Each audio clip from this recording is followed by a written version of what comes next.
Sabi ng NEDA na sa ngayon may 64 pesos ka lang, non-food poor ka na.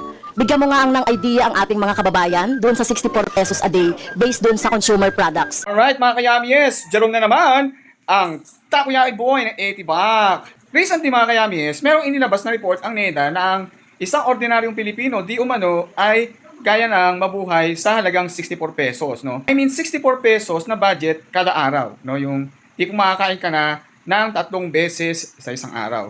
So ngayon mga kayamis, susubukan natin yung sinasabi ng NEDA na sa halagang 64 pesos ay ang isang ordinaryong Pilipino ay makakain na ng maayos na pagkain sa isang araw. So susubukan natin tong masasabi natin.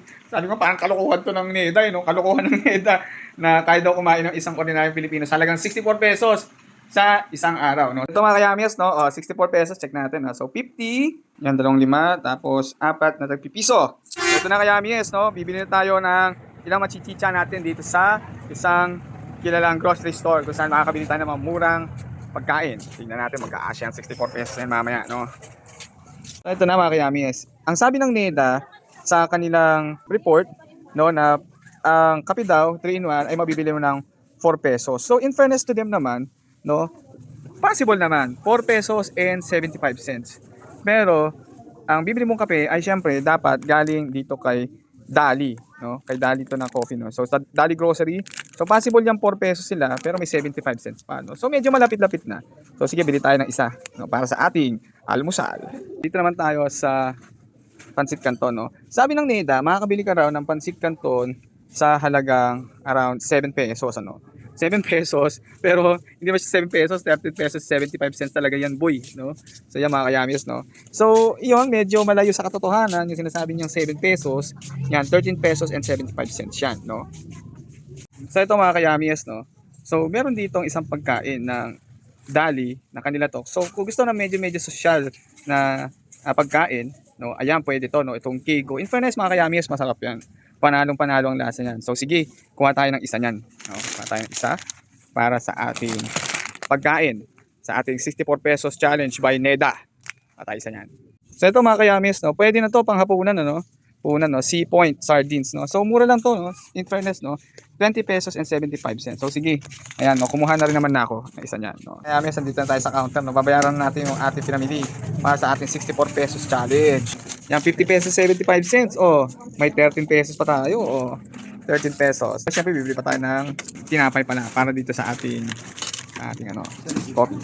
Salamat. 50 pesos and 75 cents. Agahan. Ito gusto kong gawin tanghalian to, Kasi ito, hapunan. So, let's go. Yan mga kayamis, Para sa ating agahan, tayo ay iinom ng kape. Pero syempre, para hindi tayo magkaroon ng acid reflux, at may iwasan ng acidity, dapat merong itutulak, So, bumili tayo ng isang pandesal, Pandesal 2 piso, ano pa tayo natitirang 11 pesos. So, sige, tayo muna magagahan dahil mainit na ang tubig. So, ito na mga kayamis, timpla ko na yung kape ko, at tayo na mag-almusal. Tara, kain tayo. Bibili tayo ngayon ng rice. Tatanungin natin magkano ang rice. Magkano one rice? 15 pesos, nauulang tayo ng 4. So, ngayon, dahil nga nakabili na tayo kanina ng ating mga ibang pagkain, mag-half price na tayo. Magkano half price? 8. Ayun, mag-half price na lang tayo. Sige, half price nga tayo. Ito na, ibabayad na natin, So, ito na yung half price, Half price yan, half price, 8 pesos. So, ibigyan na natin itong bayad, 8 pesos. Ma'am, 8 pesos. 1 piso. Abangan natin 2 piso sukli. So, yan. So, meron tayong natitira pang 3 piso, So, ito na. Hindi na tayo, kakain na tayo ng ating pagkain. Kaya, Mias, kita mo to?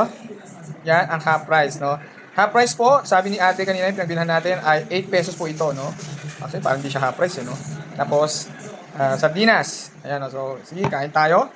Guys, kain na tayo, guys. 5 subo lang ng kanin yung half price.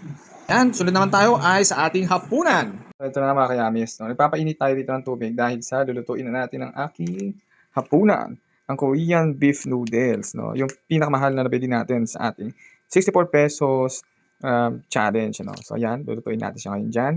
Para magkaroon na tayo ng hapunan. So, ito na mga kayamis, Gawa na yung aking nilutong Kego na Korean noodles from Dali. So, yun mga kayamis, Dito naman, sa ginawa nating experiment, in all fairness naman, ay mukhang possible yung sinasabi ng NEDA na 64 pesos na pagkain na mapagkakasya in 3 meals, no? So, meron kang umagahan, tanghalian, at hapunan, no? Pero, no, meron tayong mga malaking pero dito. So, ang mga pero na yan ay itutuloy natin yan sa ating part 2. Pero ito nga, yung breakdown ng ating nagastos kanina, no? Sa mga hindi nakakita kanina yan, idadagdag lang natin dyan yung 2 pesos na pandesal at saka 8 pesos na half rice na kaninang kinain natin. So, abangan nyo ang part 2 ng episode na ito. Ayan guys, so simut sarap yung K-Go noodles ng Daddy. Kasi masarap talaga siya, promise, no? Lalo na pag nilagyan mo ng additional na sahog.